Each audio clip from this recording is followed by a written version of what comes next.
Hello friends, स्वागत है आप सबका मेरे चैनल फिल्मी मानव में। और आज हमको इटर्नल्स का फाइनल ट्रेलर देखने को मिला है, जिसका मैं आज ब्रेक डाउन करूँगा इसी वीडियो में। तो जो कि बहुत शानदार है, तो मैं एक ही सेंटेंस में इसका रिव्यू कर देता हूँ कि बहुत ही बेहतरीन है। और ट्रेलर तो है, आप देख लेना, रिव्यू करने की कोई ज़रूरत नहीं है। तो चलिए, लेट्स रोल द इंट्रो।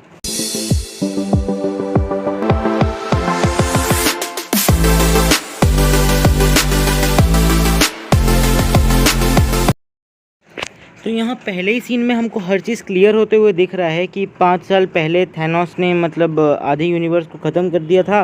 और ये टाइमलाइन 2023 की होगी ऑब्वियसली। और ये एंड गेम की तुरंत बाद की कहानी है, जिसमें कि हमको यहाँ पे दिख रही है एजैक और हमारे इकारिस भैया। और इन लोग एक साथ बात कर रहे हैं कि थैनोस जिस तरीके से ख़त्म किया, उसके बाद एवेंजर्स वापस भी ला दिए, लेकिन ये चीज़ कहीं ना कहीं गलत इम्पैक्ट डाली पूरी यूनिवर्स में। तो इस चीज़ का काफ़ी गलत इम्पैक्ट पड़ा, जिसके कारण कि मतलब पहले ट्रेलर में हमको बताया गया था कि आज तक कभी इन्होंने इंटरफेयर नहीं किया है। तो इस चीज़ से हमको समझ में आ रहा है कि इन्होंने इंटरफेयर क्यों नहीं किया था और अब क्यों ये इंटरफेयर करने के लिए इतनी मजबूर हैं। अब इसके अगले सीक्वेंस में हमको ये देखने को मिलता है कि यहाँ पे हमारा जो अर्थ है, इसमें जब अचानक से पॉपुलेशन अचानक से वापस आई, तो उसमें कुछ ऐसे एनर्जीज आ गए जिससे कि डेविएंट्स इन्वॉल्व हो गए उस चीज़ में। मतलब डेविएंट्स फिर से आने लगे धरती में, जिनको पहले इन्होंने डेविएंट्स को हटाया था, अब डेविएंट्स फिर से आ गए हैं। तो ये चीज़ हमको समझ में आ रहा है, क्लियर आउट हो रहा है, ठीक है।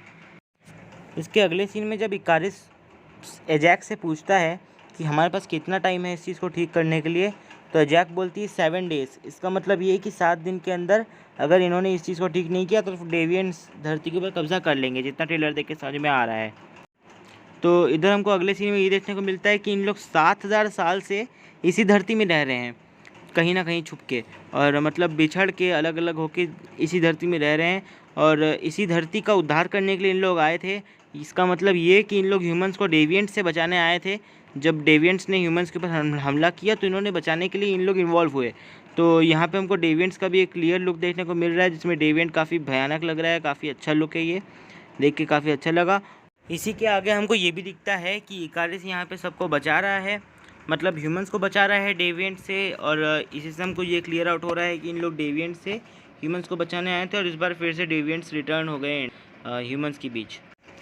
तो इधर ही हमको एक इंसान इससे पूछता हुआ दिखता है कि क्यों इन्होंने थैनोस का टाइम इनकी मदद नहीं की, या उस समय नहीं की जब वर्ल्ड वॉर हुआ, या और भी चीज़ें हुई, मतलब पहले की जो लड़ाई होती थी उस समय क्यों नहीं की। हमको सेलेस्टियल भी दिखता है, और सेलेस्टियल यहाँ पे सर्सी को कुछ कहता हुआ दिखता है, जिसका ये मतलब है कि सेलेस्टियल्स ने इनको कहा था कि जब तक डेविएंट्स इनके इसमें इन्वॉल्व ना हो, इनके किसी भी ह्यूमंस के काम में इन्वॉल्व ना हो, तब तक इन लोग कुछ भी ना करें, अपनी तरफ से इन्वॉल्व ना हो इन लोग भी।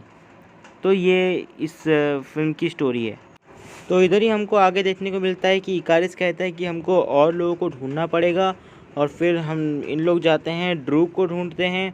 उसके बाद ड्रूक के बाद थीना को ढूंढते हैं, और गेलकेशक को ढूंढते हैं, लाइट को ढूंढते हैं, और सबको ढूंढने के साथ सबको एक साथ लाते हैं। अब इसके ठीक अगली सीन में हमको ये भी दिखता है कि स्प्राइट कहती है कि ये जो सीन है, ये देख के लग रहा है जैसे धरती ख़त्म हो रही हो। मतलब अब इतना ज़्यादा हालत ख़राब हो चुका है, डेविएंट्स ने इस तरीके से हालत ख़राब कर दिया है कि ऐसा लग रहा है जैसे धरती ख़त्म हो रही है। फिर इधर हमको फास्टस का एक लुक देखने को मिलता है, इसमें फास्टस के पीछे इकारिस खड़ा है, और मतलब पीछे और इटर्नल्स खड़े होंगे ऑब्वियसली। और यहाँ पे फास्टस एक होलोग्रामिक तरीके से हमारा मतलब अपने स्पेसशिप को समन कर रहा होता है। तो ये पक्का इन सब में सबसे ब्रिलियंट इंसान होगा, जैसा हर उसमें टीम अप में होता ही है, कोई ना कोई बहुत ब्रिलियंट होता है, तो ये उसी प्रकार का होगा। तो यहाँ पे हमको एक मेंशन देखने को मिलता है कि Chloe Zhao academy award winner director है। तो हाँ, ये तो बहुत बड़ी बात है ही कि Chloe Zhao academy award winning director है, और जो कि हमको मूवी का जो टोन है, ये टिपिकल मार्वल मूवी से काफ़ी अलग लग रहा है, और काफ़ी ज़्यादा टेक्निकली ये बहुत ज़्यादा अच्छी मूवी लग रही है। तो मुझे तो ये भी लग रहा है कि ये मूवी कहीं ना कहीं ऑस्कर भी जीत के लाएगी। ये ब्लैक पैंथर वाली फीलिंग दे रही है हमारे लिए हमको, तो फिर इसीलिए मुझे लग रहा है कि क्लोई ज़ाओ बहुत अच्छा काम की है इस मूवी में। और इसके ठीक अगले सीन में हमको ये देखने को मिलता है कि सारे इटर्नल्स एक साथ असेंबल्ड है, जिसमें इकारिस से लेके एजैक से लेके सर्सी सब लोग एक साथ हैं, फास्टस भी है, सब लोग एक साथ खड़े हैं। आगे इन्होंने ये कहा कि इन लोग ह्यूमंस से बहुत ज़्यादा प्यार करते हैं, जब से इन लोग यहाँ पे आए हैं तब से इनको ह्यूमंस बहुत प्यारे लगते हैं, और इसीलिए ये ह्यूमंस को बचाएंगे, क्योंकि इन लोग जब किसी को प्यार करते हैं तो उनको इन लोग बचाते हैं। इसके आगे के सीन में हमको ये देखने को मिलता है कि एक बस जो है ह्यूमंस के ऊपर पलटने वाली है, तो उसमें जो बस है वो अचानक से फ्लावर पेटल्स में कन्वर्ट हो जाती है। ऑब्वियसली ये किसी इटर्नल का काम होगा, और ये सीन इतनी बेहतरीन तरीके से दिखाया गया है। लिटरली आप देखोगे इसका कैमरा एंगल्स इतने परफेक्ट हैं, इतना ज़्यादा सुंदर लग रहा है ये सीन, इतना ब्यूटीफुल लग रहा है कि मैं लुई ज़ाओ के इस सीन के लिए बहुत ज़्यादा तारीफ़ करना चाहूँगा कि मतलब ब्रिलियंस है इस सीन में, बहुत ज़्यादा भयानक सीन है। Thank you for this scene. इस सीन में हमको एक काफ़ी क्विक लुक देखने को मिलता है सारे जो इटर्नल्स हैं इनके फाइटिंग सीक्वेंस का, जो कि सही में बहुत कूल सीन था। बहुत अच्छा लगा मेरे को ये सीन देख के। ये वाला एक सीन है जिसमें डेविएंट जो है हमको थीना को ये भड़काते हुए दिख रहा है कि ये कह रहा है कि तुम लोग किसी को भी नहीं बचा पाओगे, यानी कि ह्यूमंस की बात कर रहा है ऑब्वियसली। और ये डेविएंट काफ़ी भयानक लग रहा है, लेकिन साथ में ये भी लग रहा है कि क्या गुंडा बनेगा रे तू। खैर जोक्स अपार्ट काफ़ी अच्छा सीन लग रहा है ये, और ये सीन काफ़ी इंपॉर्टेंस रखता है, इसीलिए इसको ट्रेलर में डाला गया है, तो देखना पड़ेगा इस सीन, बड़ा मज़ा आएगा। और जो सीन मेरे को सबसे ज़्यादा पसंद आया पूरे ट्रेलर में वो यही था जिसमें कि इकारिस को हमको एक काफ़ी अच्छी तरीके से दिखाया गया कि इकारिस किस तरीके से अपने हीट विजन टाइप के पावर्स को यूज़ करता है, जो कि काफ़ी बेहतरीन लगा देख के।